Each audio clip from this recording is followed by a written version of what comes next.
और नाम से चिन्होनी। अध्यक्ष महोदय, मैं 2-3 पॉइंट पे एमएसपी पे रखना चाहूँगा बात।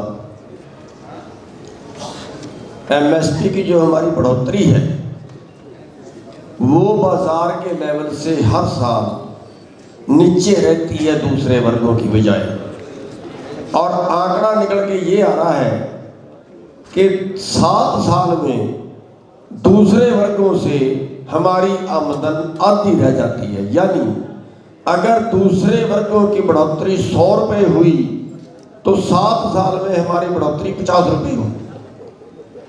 इसलिए खेती का जो लेवल है वो नीचे आ रहा है, और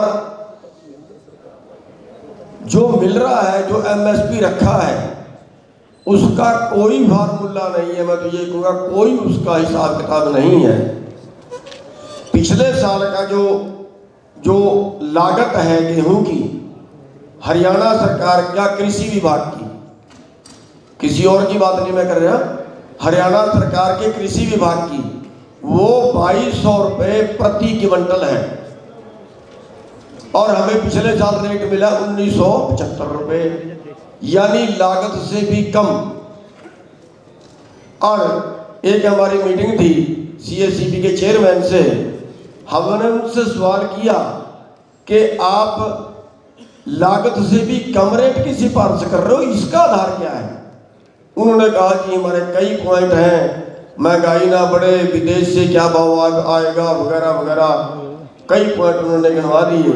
हमने कहा कि आपका काम है लागत और मूल्य, लागत कितनी आई है और मूल्य कितना देना है। लेकिन आपने क्या कर दिया, आप तो ठेकेदार बन गए। आप सिफारिश करिए कि इतनी लागत आई है, मूल्य देना है, सेंट्रल गवर्नमेंट करे ना करे, ये तो अगला काम तो सेंट्रल गवर्नमेंट का है। खैर, अब कुल मिला के उससे अगली ये हुई कि हमारे प्रधानमंत्री जी कहते हैं एमएसपी है, एमएसपी रहेगा। अब जब हम सब लोगों की मीटिंग 13-14 लोग थे जब हुई अमित शाह जी से, वहाँ पे हमने ये सवाल रखा कि क्या आप 23 फसलें एमएसपी पे 100% खरीदोगे? उनका जवाब था नहीं। हमने कहा फिर क्यों बोल रहे हो एमएसपी है और एमएसपी रहेगा? तो वही चीज है जो कौथ साहब ने बताई कि हमें एमएसपी से 3 लाख करोड़ हर साल कम मिलता है, और सरकार कहती है हम 3 लाख करोड़ कहां से लाएं? अब 3 लाख करोड़ कुछ है ही नहीं उनके लिए। जो 7वां वेतन आयोग लागू हुआ, 7वें वेतन आयोग में कर्मचारियों की जो आमदन बढ़ी पिछले साल से बढ़ी, वो सेंट्रल और स्टेट के सारे कर्मचारियों भी जोड़ दें तो 4 लाख करोड़ पर साल बनती है, पर साल 4 लाख करोड़ बनती है। और पूरे देश को एमएसपी दे दो 3 लाख करोड़ बनता है, और वो 3 भी नहीं बनता। अगर सरसों का तेल बाहर से ना मंगाए तो सरसों एमएसपी से ऊपर, मक्का अमेरिका से ना मंगाए मक्का एमएसपी से ऊपर। पिछले 6 साल से गन्ने का रेट नहीं बढ़ा क्योंकि ब्राजील से मुकाबला कर रहे हैं। तो इसलिए सुनने वाला कोई नहीं है। हमने इस पे 2013 में हाई कोर्ट में केस किया, हरियाणा, पंजाब और केंद्र सरकार को पार्टी बनाया कि एमएसपी से खरीद शुरू होनी चाहिए। एमएसपी का मतलब क्या है? हाई कोर्ट ने हमारी बात मानी। केंद्र सरकार, सेंट्रल सरकार, स्टेट सरकार, तीनों सरकारों को कोई जवाब नहीं आया, लेकिन सरकार ने ऐसा दबाव दिया कि हाई कोर्ट ने वो केस अलमारी में रख दिया, फैसला सुनाने की हिम्मत नहीं हुई आज तक। तो एमएसपी में होना क्या चाहिए? अगर जैसे अब प्राइवेट कर रहे हैं ऐसे भी अगर वो करें, वैसे तो डब्ल्यूटीओ में चले गए हैं। डब्ल्यूटीओ में शर्त है कि किसी भी देश की सरकार अपने देश को वर्ल्ड मार्केट से ज्यादा रेट नहीं दे सकती। वो एक गले की फांस पड़ गया इनका।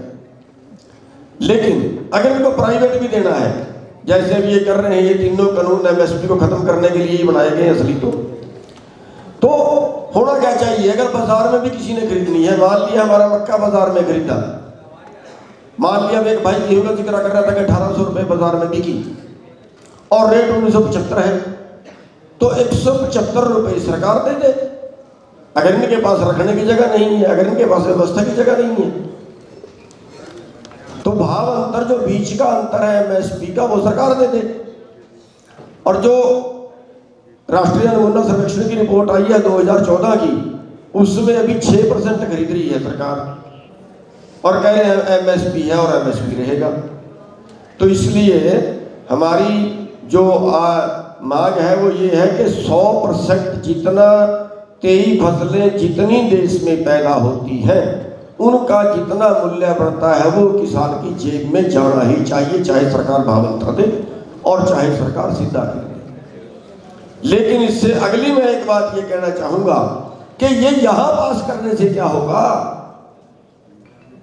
अच्छा है कि हमारे भाई फैसला लें कि अगली बार हम अपने सारे संसद असली वाली संसद में भेजेंगे छोड़ के, और वहां बैठ के आप बनाना कानून। और ये तो हमारी जमीनें बेच रहे हैं कारपोरेट को, फिर चाहे कारपोरेट की कंपनियां जनता को बेच देना। धन्यवाद।